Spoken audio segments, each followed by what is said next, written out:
warahmatullahi wabarakatuh. Perkenalkan, nama saya Nadia Rerung dengan NIM 43225087. Nah, di sini saya akan membahas tentang apa sih itu impuls dan momentum. Nah, impuls itu apa sih? Nah, jadi dalam fisika, impuls adalah hasil kali antara gaya yang bekerja pada suatu benda dengan selang waktu selama gaya tersebut bekerja. Jadi sederhananya, impuls adalah kejutan atau dorongan singkat yang menyebabkan benda yang tadinya diam jadi bergerak atau benda yang sedang bergerak berubah kecepatannya. Nah, di mana rumusnya itu I sama dengan F dikali delta T, di mana I adalah impuls satuannya Newton second atau NS, sedangkan F adalah gaya yang satuannya Newton, dan delta T yaitu selang waktu yang satuannya second. Yang kedua, ada hubungan impuls dan momentum. Jadi, impuls berkaitan sangat erat dengan momentum. Impuls yang diberikan pada suatu benda akan menyebabkan perubahan momentum pada benda tersebut. Ini dikenal sebagai teorema impuls momentum.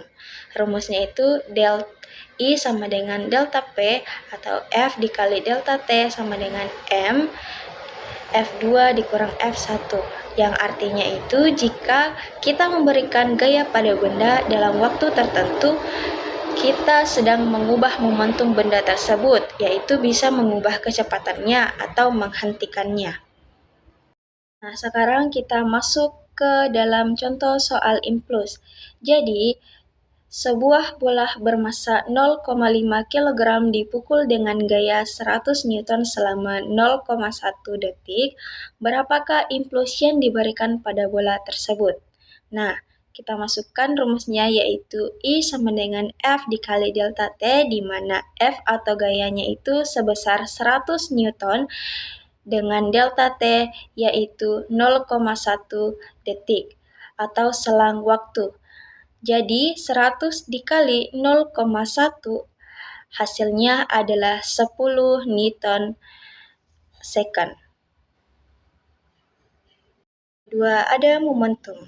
Nah, dalam fisika, momentum adalah besaran vektor yang menggambarkan tingkat kesukaran untuk menghentikan suatu benda yang sedang bergerak. Secara sederhana, momentum sering disebut sebagai jumlah gerak. Berikut adalah poin-poin penting untuk memahami momentum. Yang pertama, ada rumus dan definisinya, yaitu momentum yang disimbolkan sebagai P, yang ditentukan oleh dua faktor utama yaitu massa, M, dan kecepatan yaitu V. Hubungan ketiganya dirumuskan sebagai P sama dengan M dikali V. Nah, di mana P itu momentum, yang satuannya kilogram meter per second, ada M yaitu massa benda, yang satuannya kilogram, yang terakhir ada V yaitu kecepatan benda, yang satuannya meter per second. Segi momentum yaitu ada sifat-sifat momentum. Jadi, besaran vektor momentum memiliki arah yang sama dengan arah kecepatannya. Jika benda bergerak ke kanan, momentumnya juga mengarah ke kanan. Ketergantungan massa dan kecepatan, semakin besar massa benda, semakin besar juga momentumnya.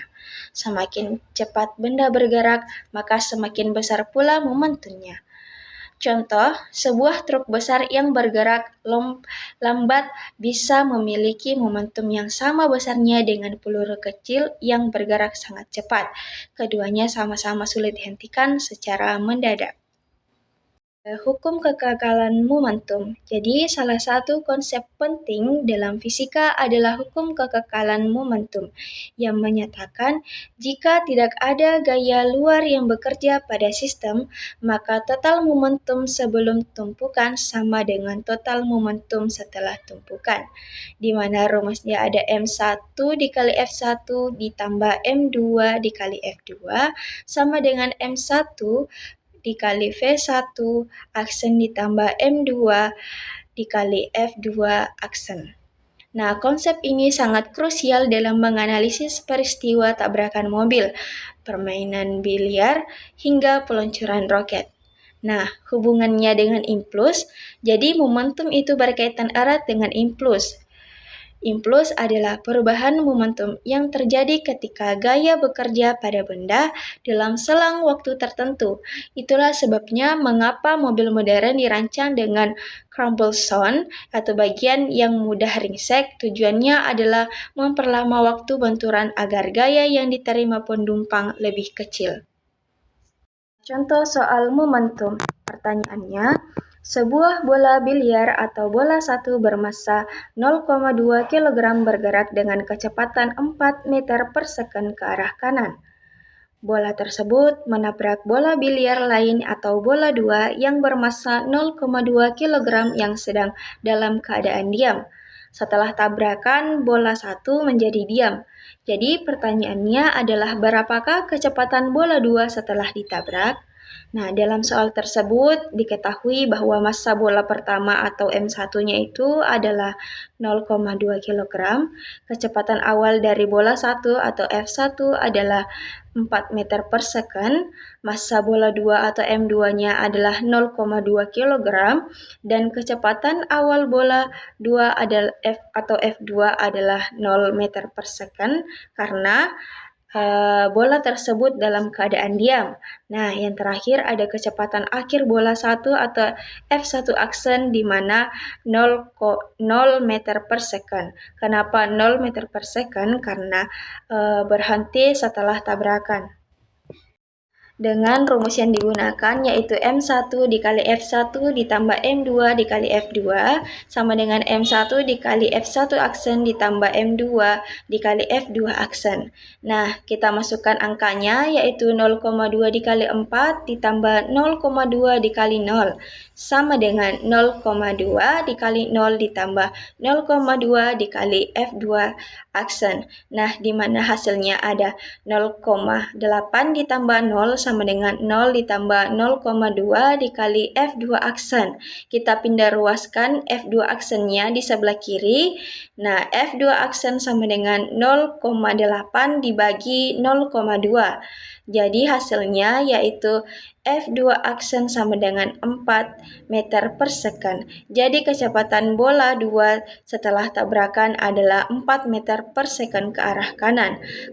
Nah, karena massa kedua bola sama dan bola satu berhenti total, maka seluruh momentum dari bola satu berpindah sepenuhnya ke bola 2. Nah, itulah mengapa bola 2 sekarang bergerak dengan kecepatan yang sama dengan kecepatan awal bola 1. Sekian dari saya akhiri dengan ucapan wabillahi taufiq wal hidayah. Wassalamualaikum warahmatullahi wabarakatuh.